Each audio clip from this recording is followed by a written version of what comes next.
Let's go. Welcome to another Founder Wisdom Pod. This is round two with Brandon Austin. Brandon's a cool guy. He's co-founder and CEO at Millions. Went to Carleton University, so fellow Canadian. Not his first startup. He was previously founder at Go Fish Cam.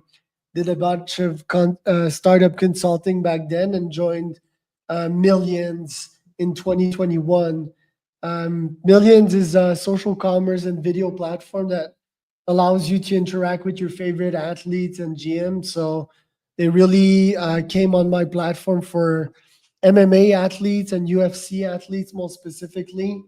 Bruce Buffer's a co-founder, so great organizations, and I'm eager to learn about the development since last time we spoke, Brandon. So can you tell us a bit more about yourself and what you've been up to since last time we spoke?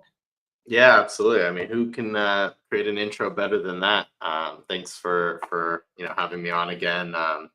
It's definitely been a while, and like every startup out there, a lot has changed in the last year. So, um, you know, uh, personally for myself, I've been leading our partnerships and marketing initiatives here over at Millions, and that kind of ties into my background, as you mentioned. Previously, I built another consumer business, Go Fish Cam. Built that for several years, but we kind of talked a little bit more about my background last time we met on the podcast. And at Millions, a lot of that has kind of translated over into what we're building here. And in the last year, a couple of the major updates is we started to roll out our marketing campaign builder last time we had spoke. And that's really kind of taken off. We work with a lot of different brand partners, helping them to navigate the world of influencer marketing, helping them navigate the world of sports marketing, really kind of matching them to the right type of talent and channels and sports events. And that in and of itself is a puzzle for a lot of businesses. There's so many creators, so many athletes, so many opportunities out there, and where to invest your budget and dollars, it's a challenge. So that's really what we've been solving over the last year, while still supporting the athletes, supporting creators and events across sports, helping them to develop their channels, podcasts, develop their own brands, and really kind of support the sports ecosystem altogether.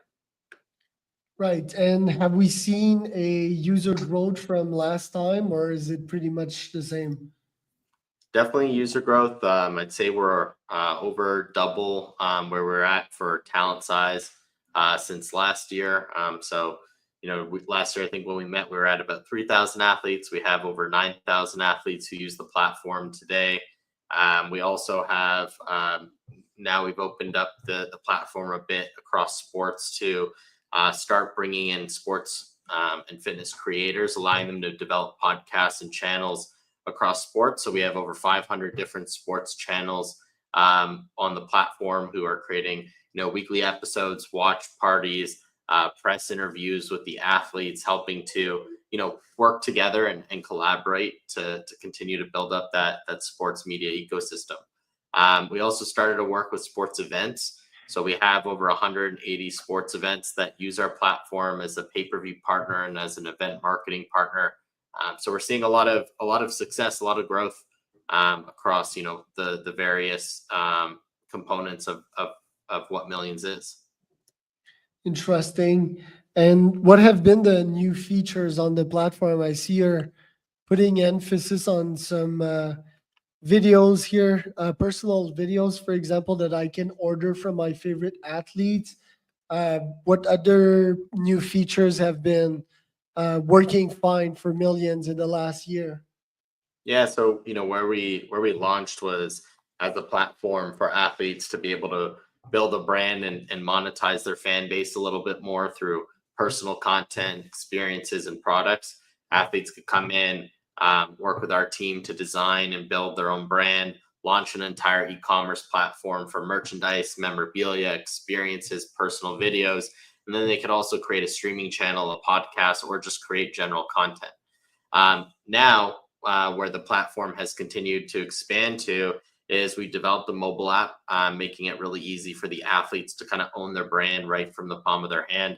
They can take advantage of all of our solutions. We started to work with tons of different sports news and press and media, as well as community partners, to really be able to drive the athletes' content and stories and messaging in a more broader sense past their social followings as well. So we introduced press within Millions, allowing athletes to, from the app, schedule a press interview. It pairs them with a sports host, whether they're former athletes, current athletes, whether they're analysts or broadcasters on sports networks, or just top of the game sports podcasters. They can sign up as interviewers and do a one-to-one interview through the app with the athlete. That content gets cut down, turned around. We have editing software that we've worked really hard to build, great production team behind all of the content that turns every long form interview, every long form piece of content into hundreds of social clips. We're producing tens of thousands of different media clips every month now and distributing it across different sports networks and social properties. So huge media lift has been built in the last year. And then as we continue to build the platform, build more ways to support the athletes and build easier ways to support the athletes, we started to bring in our advertising product and our sports marketing campaign builder, allowing brands to come in. They can launch a variety of campaigns, so social campaigns, UGC campaigns, they can book talent. And we make it really easy with our smart match filters to find the right talent who meet your criteria. So now as a brand, you can come in, you can build a campaign on your terms, your budget, your needs, and get matched to the right talent who's interested in working with you. Right. And you can also host your own pay-per-view here. Like, how did you decided to launch that, and how complicated was that? Well, as you mentioned, we worked with a lot of gyms, and a lot of the gyms were starting to put on a lot of local events. And so we kind of started small, helping these local events utilize our streaming platform that we already had for athletes to do streaming channels and watch parties. Started to allow them to leverage that to monetize and take more advantage of our streaming services as an organization. And over the course of the year, we did a lot of work to really amplify our capabilities as a pay-per-view platform. So now we work with over 150 events across the world, and help them build their events through pay-per-view. It's obviously a challenge. I mean, you saw, Netflix, one of the biggest streaming companies in the world, have a challenge with like the Jake Paul fight this past Friday. Streaming's not easy, but we have a great group of developers who put on phenomenal events with all of our sports organizations, and we focus on providing a really seamless experience to the fans, and making it easy for those organizations. So it's been great. As of late, one of the things we realized is these event organizers didn't just need a platform to stream on, they also needed a platform to help them market these events. So we created, taking all the different components of our platform, an awesome event marketing system that enables the talent who's competing in your events to become essentially the reps who are helping to sell and push the event, really leveraging their fan base and following to drive more of that local attention and audience, and more scale towards your reach as an event organizer. We've been getting great responses to it. A lot of new partners are signing up every day. So it's exciting stuff. So what was good and what was less good about the Jake Paul events? You observed that as a business owner. Yeah, what did you find great and not so great about it?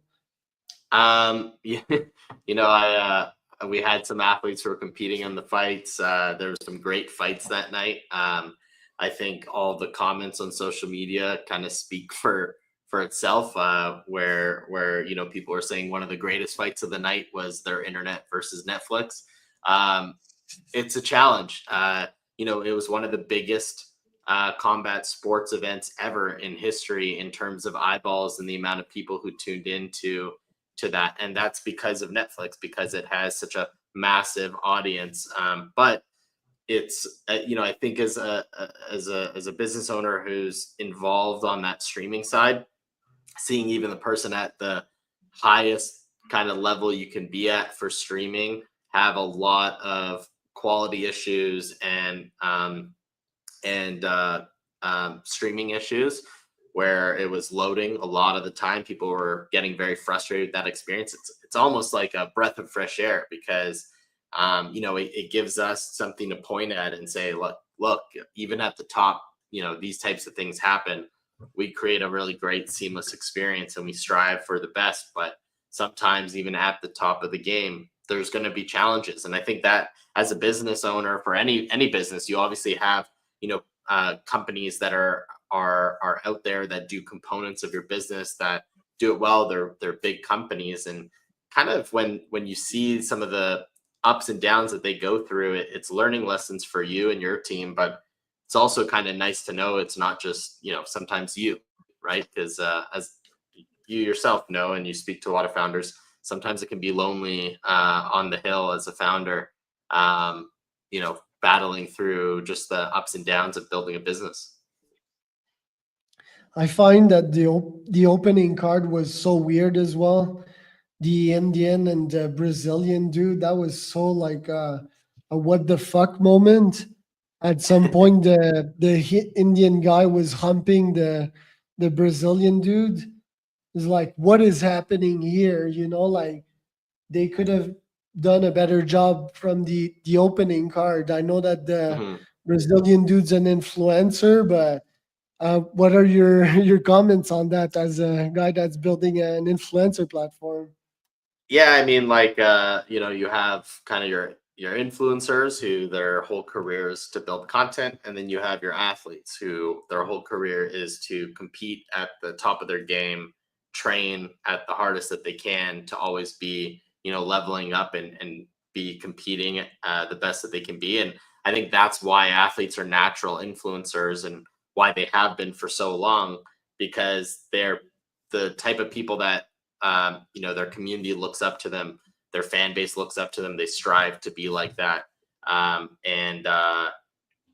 when you're an influencer and you're making content, you're an important aspect in today's society. We live in this dopamine society. Like, influencers are needed, but there's a very big distinction between athletes who are natural influencers, and creators who are influencers, because creators, their whole career is to create content and do things for virality sometimes. And I think that's what that guy was doing. He knew, hey, if I do this, it's going to go viral. It's going to get me attention, whether that's good or bad press. I'm going to get the virality I'm hoping for and the content I'm hoping for.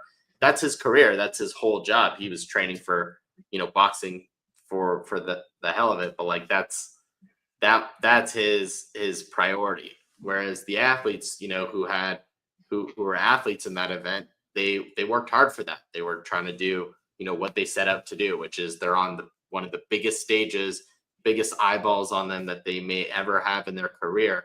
That meant a lot to them to go out and compete on that card. So, um, you know, as mixture of these influencer fights as there is, there's some merit to the madness that you witnessed on that opening fight for sure. Well, the Indian dude's a professional fighter, apparently. Didn't look like it. But yeah, it's from India, right? It's like I didn't expect much. Don't think the sport is as established there. And it got me wondering, like, why didn't he finish the influencer? Probably because he couldn't. Um, but yeah, it was certainly a weird matchup. Like I know that the guy probably brought some uh, Brazilian and Indian audience, but still, I think what makes the virality of a fight is that you just put like big punchers and you hope for knockout, right? So the first card I think could have been better picked, and you also want Mhm. to cut the time between these little fights and the main one So yeah, next time I suggest to Jake that yeah he probably goes with top knockouters so that it's like one round or two, and he can have multiple of these and waive the risk, right? So anyway, that was interesting. I'm curious, what are your goals for the rest of the year? Like you said you focus on partnerships. Is that your main focus?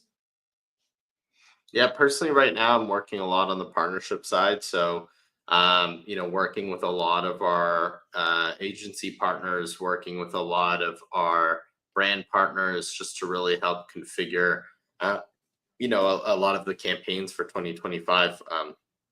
We have a ton of amazing brands that we work with, and a lot of excitement rolling out around 2025 as a business. We're building kind of the next version of our app, making it this truly like one of a kind experience for athletes.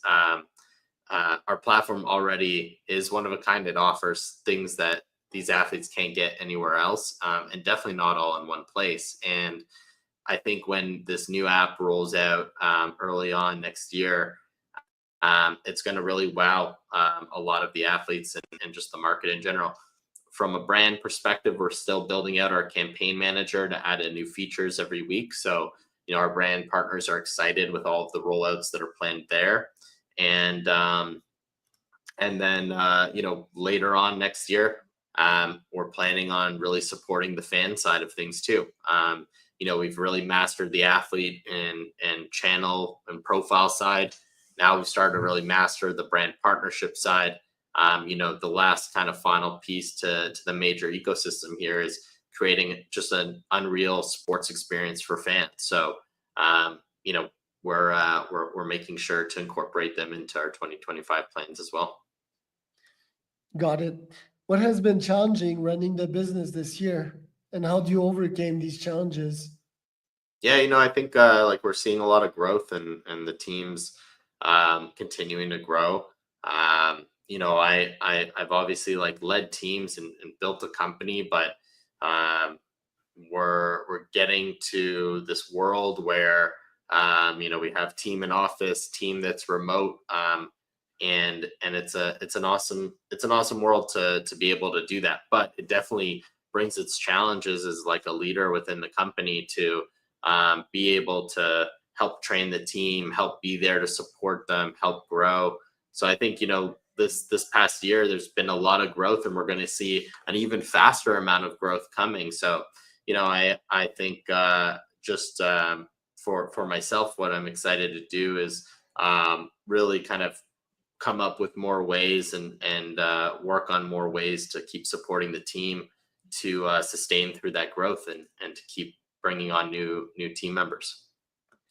Who are you learning from nowadays? What have been like deep insights that you have gotten? Yeah, we're really fortunate to have some great investors in Millions.